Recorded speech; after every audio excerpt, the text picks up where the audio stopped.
কাফন পরাবে ছেলে, ছেলে যখন কাফন পরাবে ছেলের চোখটা পানিতে ভিজে যাবে। রব্বানা মাওলায়ে কারীম, প্রত্যেকটা ঈদে বাপকে দেখতাম নতুন কাপড় কিনে আমাকে পরিয়ে দিতে। প্রত্যেকটা ঈদে বাপকে দেখেছি নিজের লুঙ্গিটা বাপের ছেঁড়া ছিল, নিজের কাপড়টা পরিষ্কার ছিল না, কিন্তু ঈদের সময় আমার কাপড়টা পরিষ্কার পরিচ্ছন্ন কিনে দিয়েছে। রব্বুল আলামিন জীবনের শেষ আমার আব্বাকে সাজিয়ে নতুন কাপড় পরিয়ে তোমার কাছে তুলে দিলাম।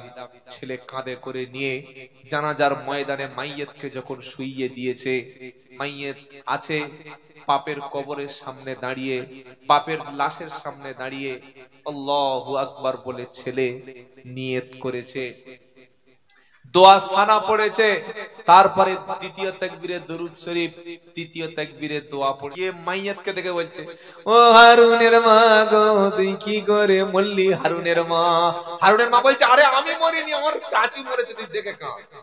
এটা চলছে কিন্তু মরাবাড়ি। অথচ নবী বললেন মাইয়াত মারা যাওয়ার পরে তার জন্য ইনিয়ে বিনিয়ে কেঁদো না। যদি কোনো ব্যক্তি কোন মাইয়াতকে উদ্দেশ্য করে কপালে হাত চাপড়ায়, চুল ছিঁড়তে থাকে, আল্লাহর উপরে লানত, অভিসম্পাত আল্লাহ তার উপরে দেবে। যদি কোনো মহিলা কোন মরা বাড়িতে গিয়ে চিৎকার করে কাঁদে, কপালে হাত চাপড়াতে থাকে, নবী বললেন ওই মহিলা যতক্ষণ খালেস ভাবে তওবা না করে ফিরে আসবে, ওই মহিলার উপরে আল্লাহ লানত। আল্লাহ লানত মানে অভিসম্পাত, তার জন্য জান্নাত আর যাওয়া যাবে না। মেয়ে ছেলের কি কাজটা আছে মরাবাড়ি বলেন? কি কাজটা মেয়ে ছেলের আছে বলেন? পাঠাবেন না জীবনে ইনশাআল্লাহ বলেন? আমার মায়েরা যারা শুনছেন নিয়ত করুন, যাব না, মরাবাড়িতে যাওয়ার কোনো প্রয়োজন নাই। কোথায় কোন বুড়ো লোক মরে গেছে গিয়ে বলছে বুড়োর মুখটা একটু দেখাতে দেখি রে, ছোটবেলার বুড়ো।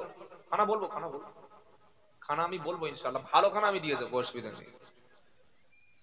কি যে সওয়াবের কাজ আপনাদের বলে দেব, আপনারা শুনলে অবাক হয়ে যাবে। আমার মহল্লা আমি যে মসজিদে জুমা পড়াই, প্রথমে এসে দেখি সব ধনী এলাকা, 1.5 লাখ 2 লাখ 3 লাখ টাকা খানা হচ্ছে, পাড়ায় একটা মাদ্রাসা নাই। এগুলো তো ভয়ঙ্কর জিনিস। 3 বছর ধরে মেহনত করে জুমার দিন 5 মিনিট 2 মিনিট অল্প অল্প অল্প একটা একটা করে বুঝিয়ে এখন খানা পুরো বন্ধ হয়ে গেছে। সেই টাকাটা মাদ্রাসা দিয়ে বিশাল বিল্ডিং একটা মাদ্রাসা চলছে, আলহামদুলিল্লাহ বলে। এটা আমাদেরকে বোঝাতে, চিল্লাস না, বিয়ে দিয়ে দেবো কেঁদে মরে যাবি, চিল্লাস না বাবা, খবরদার, ভয়ঙ্কর অবস্থা হয়ে যাবে। কিন্তু এই যে কি বলছিলাম, খানাটা কেন করবেন না, কেন করতে মানা করছি শোনেন। খানার জায়গায় আরেকটা ভালো খানা আপনাদের দিয়ে যাবো, সেটা হাদিস থেকে বলবো ইনশাআল্লাহ। মরা বাড়িতে মেয়েরা গেলে চিৎকার করে কাঁদলো, তার কণ্ঠটা পরপুরুষ শুনলো, এটা একটা ফরজ তরক হলো। নাম্বার 2, মহিলারা কাঁদার সময় পাশে পরপুরুষ রয়েছে, গায়ের মুহররম রয়েছে, সেদিকে খেয়াল থাকে না, মাথার কাপড় সরে যায়, এটা চরম ধরনের হারাম কাজ।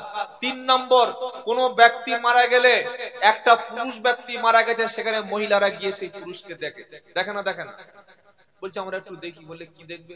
বলে একসঙ্গে গোবর গুড়াতাম, একসঙ্গে ছোটবেলায় পড়তাম, বুড়োটার না দেখলে মনটা একটু চিন চিন করছে। বুড়োটার দেখবে, বুড়োটা কি দেখবি বলার কোনো দেখার আছে? দেখে বলছে বাবারে মুখ থেকে নূর চমকাচ্ছে। আমাদের বুড়োটা মনে এরকম হবে না। অপরাধ, কখনো এটা করবেন না, বলুন ইনশাআল্লাহ। আরেকটা কথা বলি, এটা বললে মেয়েরা কিন্তু গালাগালি করবে। মেয়েদেরকে কখনো বিয়ে বাড়িতে যেতে দেওয়া যাবে না, বলুন ইনশাআল্লাহ, দেবেন না। সবচাইতে ভয়ঙ্কর পর্দা লঙ্ঘন এই বিয়ে বাড়িতে হয়। অনেক নামাজি ফ্যামিলিতে দেখেছি, তাদের নামাজ আছে, তাহাজ্জুদ আছে, কোরআন তেলাওয়াত, জিকির আছে, সব আছে। বিয়ের দিনে মহিলারা এত উলঙ্গ পোশাক পরে বিয়ের দিন যায়। বললাম চাচা কি হচ্ছে আপনার বাড়িতে, কই এত ফরজ তরক হচ্ছে? বলে কি বলবো, এখনকার ছেলে মেয়েরা তো একটু এরকম হবে। আল্লাহর দিকে ভয় করুন, আল্লাহর দিকে ভয় করুন। সারা জীবনের আমল একদিন আল্লাহর আইনের অমান্য অবাধ্য হয়ে আপনার আমল তো সব নষ্ট হয়ে যেতে পারে। অনেকের ছোট বাচ্চা মেয়েদের মারা যায়, যায় না? প্রথম বাচ্চা যায় না, যায় না? আল্লাহ পাক বলছেন যখন তুমি নিজেকে মুমিন বলবে, আমি আল্লাহ তোমাকে পরীক্ষা করব। ওয়ালা নাবলু আন্নাকুম বিশাইইন মিনাল খাউফি ওয়াল জু'i ওয়া নাকসিম মিনাল আমওয়ালি ওয়াল আনফুসি ওয়াস সামারাত ওয়া বাশশিরিস সাবিরিন আল্লাযীনা ইযা আসাবাতুহুম মুসিবা ক্বালু ইন্না লিল্লাহি ওয়া ইন্না ইলাইহি রাজিউন। আল্লাহ পাক বলছে, যখন তুমি নিজেকে ঈমানওয়ালা বলে সার্টিফাইড করবে, আমি আল্লাহ তোমাকে কখনো ভয় দেখাবো, কখনো ক্ষুধার কষ্ট দেব, কখনো ফসল হানি করব, কখন তোমার ছোট ছেলেটাকে তুলে নেব, কখন তোমার বড় ছেলেটা রোড অ্যাক্সিডেন্ট দিয়ে শহীদ করে দেব, নানান রকম বিপদ দেব, দেখবো তুমি খাঁটি ঈমান আছে নাকি আছে না। এ বাবাজিরা, সোনারা, লালেরা, যদি দেখবেন পাড়ায় অনেকের প্রথম বাচ্চা মারা যায়, দ্বিতীয় বাচ্চা মারা যায়, বাপ মা যদি সবর করে, বাপ মা যদি ধৈর্য ধরে, মনে মনে বলবে রব্বানা আপনি আমার কাছে আমানত দিয়েছিলেন, আমানত আপনার কাছে ফিরিয়ে দিয়েছি, এখানে আমার কিছু করার ছিল না। নাবালক বাচ্চা যদি কারোর মারা যায়, কিয়ামতের দিন নাবালক বাচ্চা আল্লাহর কাছে বলবে রব্বানা আমি আমার বাপ মাকে একটু খেদমত করার সুযোগ পেলাম না, 3 বছর 4 বছর 5 বছর বয়সে মারা গেছে, আল্লাহ আজকের আব্বা আম্মা দেখতে পাচ্ছি তাদের সামান্য ভুলের কারণে জাহান্নামী হয়ে যাচ্ছে, আল্লাহ আমাকে অনুমতি দেন আমার বাপ মাকে সুপারিশ করতে দেওয়ার। আল্লাহ পাক বলবে বাচ্চা তুমি জীবনে বাপ মাকে খেদমত করার সুযোগ পেলে না, এখন তোমাকে সুযোগ দিলাম, তোমার আব্বা আম্মাকে হাত ধরে তুমি নিয়ে জান্নাতে যাও। সুযোগ তো আছে আমাদের। প্রথম বাচ্চা দ্বিতীয় বাচ্চা অনেকে হয়ে মারা যায়, যায় না যায় না। ওই সময় আমার মেয়েরা বলে তোর ভাগ্য খারাপ, তুই এক কাজ কর। বললে কি? বললে মসজিদের লোক খাওয়া ভালো।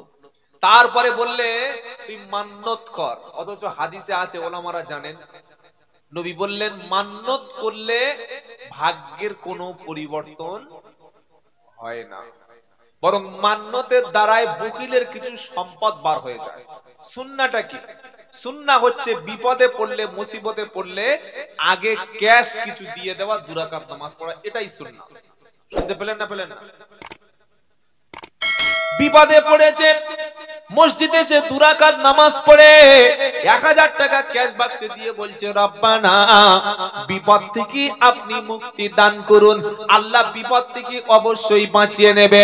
বাড়িতে কঠিন বিপদ হয়েছে, বড় ছাগল একটা এনে মাদ্রাসায় ওস্তাদের কাছে দিয়ে বলুন ইতিমদের লেগে দিলাম সাদকা করে, এটা বিপদ থেকে বাঁচাবে। 3000 টাকা এনে দিলেন মাদ্রাসায় ইতিমদের জন্য, এটা বিপদ থেকে বাঁচাবে। আমরা কোন কাজটা করি? বিপদে পড়েছি, দোয়া করছে রব্বানা বিপদ থেকে বেঁচে গেলে তবে 5000 টাকা দেব। আল্লাহ বলছে তো টাকা আমার লাগবে না, তুই নিয়ে রেখে দে, তুই বেঁচে গেলে তবে 5000 টাকা। চিটিবাজি হচ্ছে নাকি? বলছে আল্লাহ বিবির পেটে বাচ্চা, মেয়ে ছেলে দুটো হলো, এবার যদি বেটা ছেলে হয় ডবল ছাগল দেবো। আল্লাহ বলছে ছাগল লাগবে না, রেখে দে, ফের মেয়ে দেবো। কি বুঝলেন? করবেন না। নগদ, আল্লাহ নগদ চায়। আল্লাহ কি চায়? আরে অল্প হোক, নগদ দে। নগদ দেবেন। আল্লাহকে বলছে আল্লাহ হলে তবে দেবো। আল্লাহ কি তোমার খাওয়ার জন্য লেগে বসে আছে নাকি? আল্লাহ তোমার দিলটা দেখছে, তুমি বিপদে পড়ে কতটুকু আমার দিকে তুমি ঝুঁকে এসেছো। সকলে বলুন, মায়েদেরকেও বলছি কখনো মান্নতের ধারে কাছে যাবেন না। বিপদে পড়েছেন, আগে 2 রাকাত নামাজ। সাহাবারা বিপদে পড়লে তাদের প্রথম আমল ছিল 2 রাকাত নামাজ। সে নামাজটা নামাজের মতো হতো। সুবহানাল্লাহ। এখন তো আমাদের নামাজ মেয়েদের নামাজ, বুঝলেন? আল্লাহু আকবার, আলহামদুলিল্লাহি রাব্বিল আলামিন, এই দুধে বিড়াল মুখ দিয়েছে তাড়া তাড়া তাড়া, মেয়েদের নামাজ চলছে। আর রহমানির রহিম মালিক ইয়াউমিদ্দিন, এই মুরগি আসছে, মেয়েদের নামাজ চলছে। আর মুসল আমাদের বেটা ছেলেদের নামাজ, যারা ইমাম তারা জানে নামাজ পড়তে পড়তে ইহদিনাস সিরাতাল মুস্তাকিম ঝাপাট করে বসা করে দিয়েছে। মশা মারা নামাজ চলছে। হযরত আলী রাদিয়াল্লাহু তাআলা আনহু, আল্লাহু আকবার, পায় বড় তীর। এখনকার জামানায় যদি কারো তীর ঢুকতো, অপারেশন ছাড়া বার হওয়া সম্ভব না। হযরত আলী ছটপট ছটপট করছে, নামাজে দাঁড়িয়ে গেল। কি মজা কোরআন তেলাওয়াত, সুবহানাল্লাহ। সাহাবারা বললেন, হুজুর কি করব? এ বাবা, এই গোলমেলে ছেলেগুলো তোদের কিন্তু আমি একদম বাংলাদেশ বর্ডার পার করে দেবো, আরাম করিস না বাবা। তোর তো ভালো ছেলে বাবা, কি হলো? ও এরা বড় হয়ে সব বড় হয়ে একটা করে এমএলএ হবে, তার লেগে চেয়ার নিয়ে মারামারি। চেয়ার ভয়ঙ্কর জিনিস, আর আমাকে দেখে দেখে সেই মালটা চেয়ার দেখে খুব ভয় করা উচিত আমাদের। যার যত বড় দায়িত্ব তার জবাবদিহিতা তত বড়, মনে রেখে দেবে। যিনি পঞ্চায়েত মেম্বার, এলাকায় যদি রাস্তাঘাট চাকরি বাকরি ঘর বাড়ি না আসে, গলা ধরবে কিয়ামতের দিন, টুটি ধরে আল্লাহ জিজ্ঞাসা করবে। যিনি এমএলএ সাহেব, পুরো কেশপুর থানাটা নাকি, পুরো কেশপুর থানা সম্পর্কে জিজ্ঞাসা করবে। যিনি চিফ মিনিস্টার, যিনি মুখ্যমন্ত্রী, পশ্চিমবঙ্গে রাজ্যের উত্তরবঙ্গে, দক্ষিণবঙ্গ, মালদা, মুর্শিদাবাদ, বাঁকুড়া, বীরভূম, দিনাজপুর, যত জেলায় একটা মানুষ যদি ক্ষুধার্ত অবস্থায় মারা যায়, কিয়ামতের দিন মুখ্যমন্ত্রীকে জবাবদিহি করতে হবে। অত সহজ নয় বাবা, অত সহজ নয়। তো যেটা বলছিলাম, হযরত আলী রাদিয়াল্লাহু তাআলা আনহু নামাজে দাঁড়িয়ে গেছেন। কি ঈমান দেখেন, তীরটা টেনে বার করে নিয়েছে। তিনি বুঝতে পারে নাই যে শরীরের মধ্যে তীর প্রবেশ করেছিল। বলুন সুবহানাল্লাহ। নামাজে যখন দাঁড়াবেন ভেবে নেবেন জীবনের শেষ নামাজ চলছে, আর এর পরে হয়তো আমি নামাজ পড়ার সুযোগ। হযরতে খুবাইব রাদিয়াল্লাহু তাআলা আনহু, তাকে শুলে চড়ানো হবে, মৃত্যুদণ্ড দেওয়া হবে। তিনি মৃত্যুর আগে জিজ্ঞাসা করছেন, আচ্ছা আমাকে কি দুরাকাত নামাজ পড়তে দেওয়া যাবে? দুশমনেরা বলছে অবশ্যই নামাজটা আদায় করুন। হযরতে খুবাইব রাদিয়াল্লাহু তাআলা আনহু নামাজে দাঁড়িয়ে গেলেন, লম্বা কিরাত পড়লেন, লম্বা রুকু, লম্বা সিজদা করলেন, আবার তাড়াতাড়ি নামাজটা সালাম ফিরিয়ে দিলেন। জীবনের শেষ নামাজ এত লম্বা ছিল, শত্রুরা কানের কাছে গিয়ে বলছে, আরে এতক্ষণ কিসের নামাজ? খুবাইব বললে, শোনো, আমি নামাজটা আরো বেশি লম্বা করতাম, শুধু তোমরা এটাই ভাববে যে মৃত্যুর ভয় হয় তো নামাজ আমি লম্বা করছি। না না, আমি এত লম্বা নামাজ পড়ছিলাম এই কারণে, নামাজে কোরআন যখন পড়ছি আমার মনে হচ্ছে যেন আল্লাহর সঙ্গে আমি কথা বলছি। জোরে বলো সুবহানাল্লাহ। হে বাবাজিরা, সোনার আলালেরা, সেজন্য বয়স্কদের বলি কোরআনটা সহি করে নিন। তাড়াহুড়ো করে নামাজে কোরআন পড়া যাবে না। নবী যখন কোরআন তেলাওয়াত করছেন তাড়াহুড়ো করে ফেলছেন, দ্রুত কোরআন পড়ছেন। আল্লাহ পাক নবীকে শোনাচ্ছে, লা তুগাররিক বিহি লিসানাকা লিতাজালা বিহি ইন্না আলাইনা জামআহু ওয়া কুরআনা। 29 পারা সূরা কিয়ামার 16-17 নম্বর আয়াতে আল্লাহ পাক শোনাচ্ছে, হাবিব গো, কোরআন যখন পড়বেন দ্রুত ঠোঁট সঞ্চালন করবেন না। জিবরাইল পড়বে, আপনি শুনবেন। কোরআনটাকে সিনার মধ্যে বসিয়ে দেওয়া, জমা করে দেওয়ার দায়িত্ব আমি আল্লাহর। সুবহানাল্লাহ। 40 বছর নামাজ পড়ছে, 3টে সূরা, 4টে, ফালাক, নাস, কাউসার আর কুরাইশ, ঘুরিয়ে ফিরিয়ে চলছে। আর নতুন সূরা মুখস্থ করা। কেন আমরা চেষ্টা করলে দুটো সূরা কি জুমার দিন একটা করে বা সপ্তাহটা মুখস্থ করা যায় না? এই সময়টা কই? চায়ের দোকানে বসে ফতোয়াবাজি করছে, দে তামাক দে, চা দে। আমাদের পাড়ার ছেলেগুলো বদমাশ। এই ছত্তারের মেয়েটা কাউসারের ছোট ভাইয়ের সঙ্গে পালিয়ে গেছে, জানিস? সমালোচনা, গীবত, গিল্লা। সবচাইতে চায়ের দোকানে বেশি পাপ আলোচনা হয়, সেটা গীবতের পাপ। কি পাপ বলুন? নবী বললেন, আল গীবাতু আশাদ্দু মিনাজ জিনা। ছেলে আর মেয়ে যদি অবৈধভাবে জিনা ব্যভিচার করে, এটা তওবা করলে পাপ হবে। এর চাইতে নবী বললেন পরনিন্দা পরচর্চা করা বেশি পাপ। কেন বললেন বলতে পারবেন? জিনা ব্যভিচার করলে সে তো তওবা করলে মাফ হবে, কিন্তু যদি কেউ কারোর পিছনে সমালোচনা করে, যতক্ষণ তার কাছে গিয়ে না মাফ চাইবে, আল্লাহ মাফ করবে না। বাড়ির মেয়েগুলো এই অভ্যাসটা 1 নম্বর আছে। 3-4টে মেয়ে একসঙ্গে হলে শাশুড়ির নামে গীবত, আর শাশুড়িগুলো 3-4টে এক জায়গায় হলে বৌমার নামে যত উল্টো পাল্টা গীবত, পাড়ার মেয়েদের সমালোচনা, এইগুলো মেয়েদের মধ্যে খুব আছে। তিনটে বড় যা, ছোট একটা ভাইয়ের বিয়ে হয়েছে ছোট যা, তিনটে যা মিলে ছোট যাটার এমন সাইজ করে সমালোচনা করছে, এমন শত্রুতা করছে, ও মনে করছে আল্লাহ হয় বিষ খেয়ে মরিয়া, তাহলে তুমি তুলে নাও। সম্পূর্ণ শরিয়াতের নিষিদ্ধ কাজ। কোনদিন কোন মানুষের পিছনে সমালোচনা করা যাবে না। গীবত গিল্লা মারাত্মক বড় অপরাধ। তো যেটা শোনাচ্ছিলাম ভাইরা, যেটা বলছিলাম খানার ব্যাপারটা, মানুষ মারা যাওয়ার পরে আপনি যে খানা করবেন, আপনার যুক্তিটা কি? যে না, আমার বাপ মারা গেছে, যদি পাড়ার লোকদেরকে না খাওয়াই, একটা গরু জবাই না করি, বা কিছু যদি মিলাদ দিন আর মৌলবীদের না দাওয়াত করি, প্রথম আমাদের নিয়ত থাকে যে লোকে কি বলবে। এই লৌকিকতা, লোক দেখানো, রিয়া, এটা থাকে না তাড়াতাড়ি বলেন, থাকে না? যত বেশি খানা তত বেশি লোকের মানে আমদানি, সবাই আসবে এসে বলে বসুন বসুন, আমার বাপের খানা, আমার বাপের শ্রাদ্ধ হচ্ছে, খেয়ে যান। কি বুঝলেন বলে? আর ইসলাম কি বলেছে? আচ্ছা আরেকটা কথা বলি, ধরুন আপনার বাড়িতে আপনার বাপ মারা যাওয়ার 40 দিন বা 42 দিন পরে 50,000 টাকার গরু, 10,000 টাকার প্যান্ডেল, 8,000 টাকার মৌলবী, সব মিলিয়ে মোটামুটি খানার বাজেট হলো 1 লাখ। শুনবেন কথাটা ভালো করে, কত বললাম? 1 লাখ। এবার 1 লাখ টাকা দিয়ে যে খানাটা হলো, 400, 500, 700, 800 লোক খেলো, ভালো করে ভেবে বলুন, 1 লাখ টাকার খানা করে লোক খাইয়ে সকাল থেকে যা কয়েকজন গিয়ে পড়লো কলেমা শরীফ, কোরআন শরীফ, এই যে সওয়াব হয়েছে, এটা একদিন সওয়াবটা হবে না বাকি 364 দিন ওই 1 লাখ টাকা সওয়াব প্রত্যেক দিন পাওয়া যাবে? জিজ্ঞাসা করছি সবাইকে, বলেন। 364 দিন জাল, 364 দিন জাল। আর একদিন যে সওয়াবটা হবে, যারা খানায় পড়তে গেছে, খেতে গেছে, এদের যদি নিয়ত থাকে যে পড়ছি তো খুব জোরে, গোশটা ভালো হবে তো, হাদিয়া পাবো তো, এই নিয়ত যদি থাকে, তাহলে বয়াচন্দ্রবিন্দু নগর তালবেশা চলে গেল। কি বুঝলেন বলেন? অধিকাংশ মানুষগুলো এইরকম নিয়ত করে যায়, বলে যে তাহলে কি খানা খাওয়াবো না? না, আমি একবার তো বলিনি খানা, কি করবেন এবার বলছি শুনেন। নবী বলে গেছেন কি করতে হবে। হাদিসটা বর্ণনা করছেন আবু হুরায়রা রাদিয়াল্লাহু তাআলা আনহু। হাদিসটা মুসলিম শরীফের একদম সহিহ, এটা কোনো জাল জয়ীব কোনো হাদিস নয়, সহিহ হাদিস। তিনি বলছেন, নবী বলেছেন, ইদা মাতাল ইনসানিন কাতা আনহু আমালুহু ইল্লা মিন সালাসা, সাদাকাতিন জারিয়া ওয়া ইলমিন ইয়ানতাফাউ বিহি আও ওয়ালাদিন সালিহিন ইয়াদউ লাহু।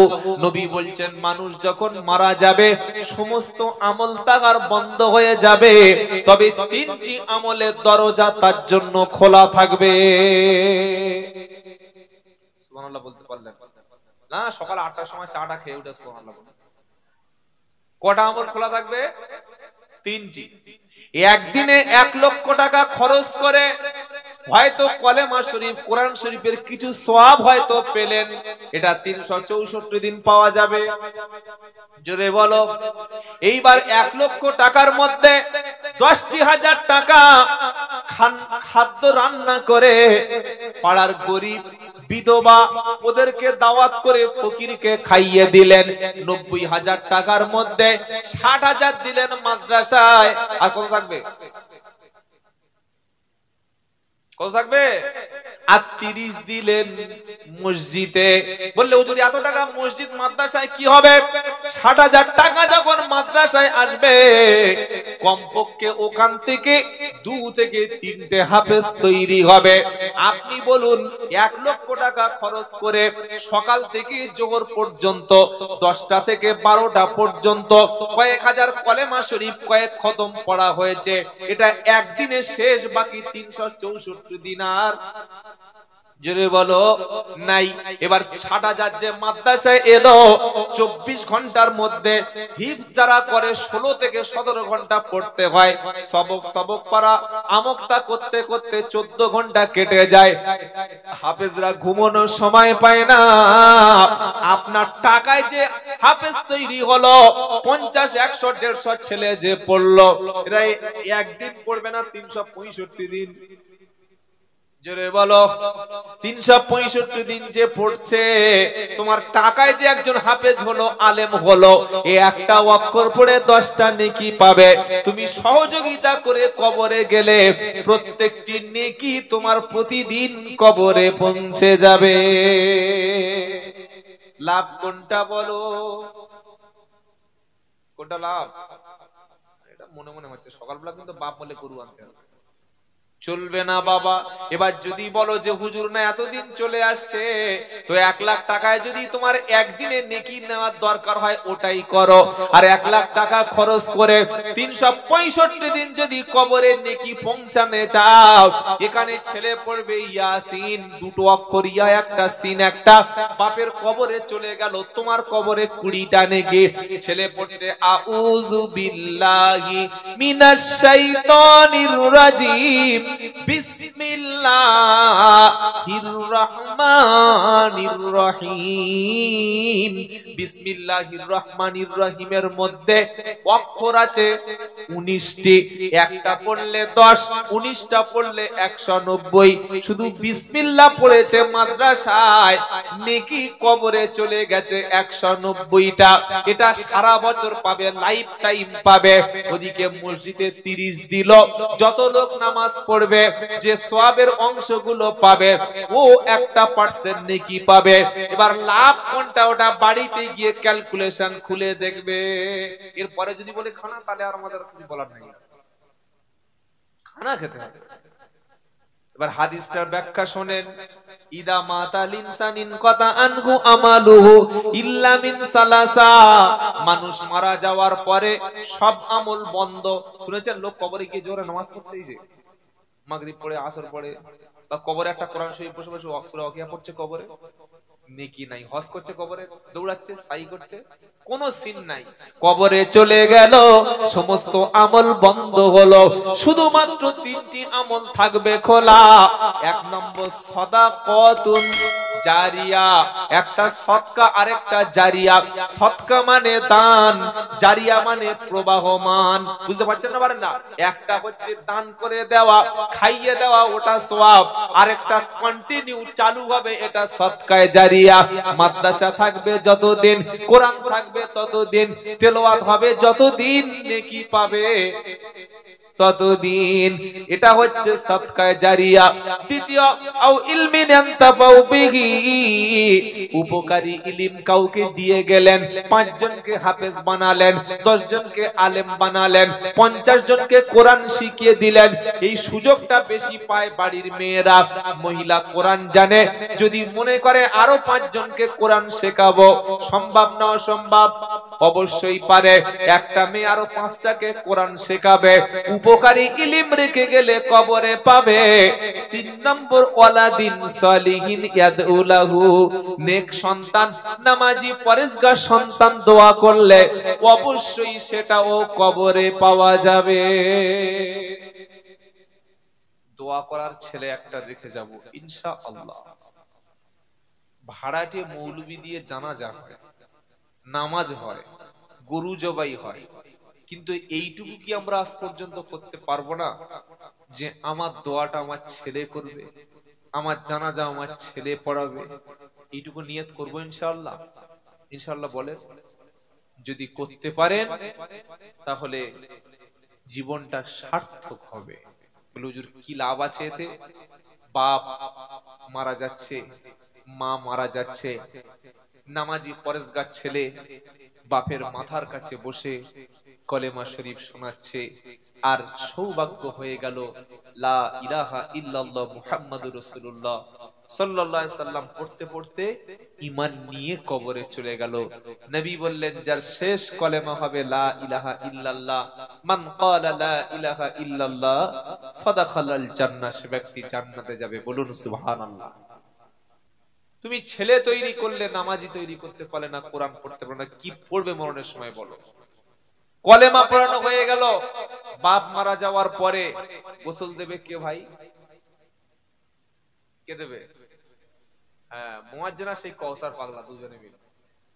কি বুঝলে? কওসার পাগলা আর কানা মুয়াজ্জিন। তো কানা মুয়াজ্জিন হলে যা হয় তাই বল, যাই ছেলেরা পানি গরম কর, আর পানি গরম করলো, কিন্তু সারা জীবন পানি নেয় নাই, পুরো একদম সব জায়গায় ঝামা ধরে গেছে। কি বুঝলেন?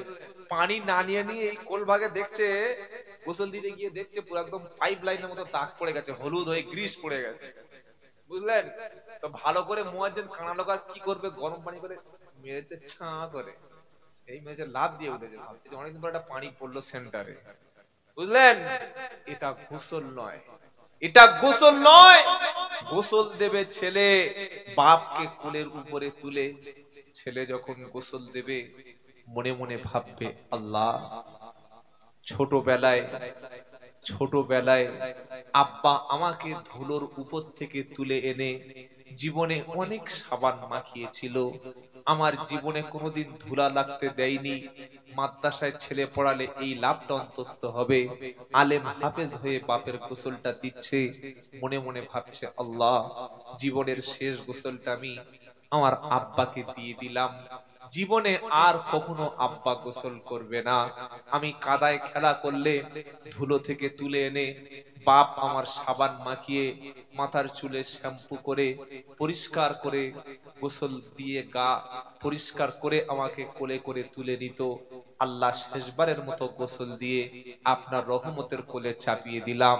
কাফনটাও পরাবে ছেলে, কামাইতিনা ওয়া শাহিদিনা অগাইবিনা। বলে না, বলেন, জানে না তার প্রত্যেকে বলে। জানাজার নামাজ পড়তে গিয়ে উপর দিকে তাকায়, যেন উপর থেকে ওহী নাযিল হয়েছে। কি বুঝলেন? জানেই না। অধিকাংশ লোক জানাজার নামাজ পড়তে গিয়ে পাগলামি করে বসে, দেখেছেন না? আল্লাহু আকবার, পাশের দিকে তাকায়, কি বলছে রে? কত জানাজায় গিয়ে দেখলাম খালি জানাজার গিয়ে বলছে, হুজুর বললে কি, বললে নিয়তটা বলে দাও। বলে না জানাজার নামাজে? কত বড় মাথা মোটা। অন্তর থেকে আপনি ভেবে যাচ্ছেন যে জানাজার নামাজ পড়তে যাচ্ছি, নিয়তটা অন্তরে হয়। নিয়ত মানে মনের সংকল্প, ধারণা, ডিটারমাইন্ড, মনের মাইন্ড যেটা সেট আপ করছে, ওটাই নিয়ে বাড়িতে নিয়ত করে বার হয়েছে জানাজা পড়তে, আবার এখন বলছে নিয়তটা বলে দাও। তো হুজুর আরবিতে নাওয়াইতান আরবা তাকবীরাতে সালাত বলে দিল, বলছে না হুজুর বাংলাটা বলো। তার মানে আল্লাহ আরবিটাও বোঝে, আবার আল্লাহর বাংলাও বোঝাতে হবে। তো নিয়তটা যদি বলে দিতে হয়, ভিতরের তিনটি দোয়ার অবস্থা কি একবার ভাবো। ছেলেকে এতটুকু অন্তত তৈরি করুন যে ছেলে জানাজার মাঠে দাঁড়িয়ে যেন আমাকে ফাঁকি না দেয়, তিনটে দোয়া যেন বলতে পারে।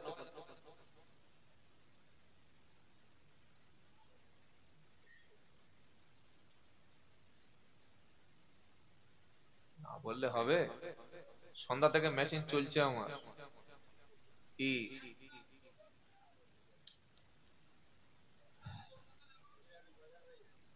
গজল? বাবা গজল তো বলবো আমি ইনশাআল্লাহ। কি কোটা বাড়াও তো বাবা। মারাত্মক মেশিন, তোমার মেশিন কিন্তু ওখানে কাজ করছে, আমার গলা 12টা বাজিয়ে দিয়েছে। ওই কি নেওড়া জেলা না কি গো? হ্যাঁ ওখানে এই এই সেট চলছে ওখানে, তাই তো? ঠিক বলছি তো? বলেছে যে আমার মেশিন ওখানে আছে। তো ওখানকার মেশিনটা ভালো ছিল না, গলা 12টা বাজিয়ে দিয়েছে। আমাদের মেশিন গলা মানে আখের ওই মেশিন, যত নিগড়াবে তত রস পড়বে। কি বুঝলেন বলেন? তো এইটা বলি, ছেলে জানাজার মাঠে গিয়ে বাপের জানাজাটা পড়ে কবরে যখন শুইয়ে দিচ্ছে, ছেলের চোখ থেকে পানি পড়ছে, বলছে আল্লাহ জীবনের শেষবারের মতো আপনার রহমতের কাছে আমার বাপকে সোপর্দ করে দিলাম, বাপের কবরের আযাবটা দিও না। নামাজি আলেম হাফেজ সন্তান যখন বাপের কবরে লাশটা শুইয়ে দিয়ে মনে মনে দোয়া করবে, এর ওসিলায় আল্লাহ বাপের কবরের আযাবটা ঠান্ডা করে দেবে। জোরে বলুন সুবহানাল্লাহ। আমার মায়েরা, আপনাদের অনুরোধ করে বলে যাচ্ছি, প্রত্যেকটা সন্তানকে আপনি নামাজি বানান, প্রত্যেকটা সন্তানকে দিনদার বানান। আপনি হাফেজের মা হিসাবে উঠুন, নামাজির মা হিসাবে কিয়ামতের দিন উঠবেন, যেন বেনামাজির মা হিসাবে কিয়ামতের দিন উঠতে না হয়। তো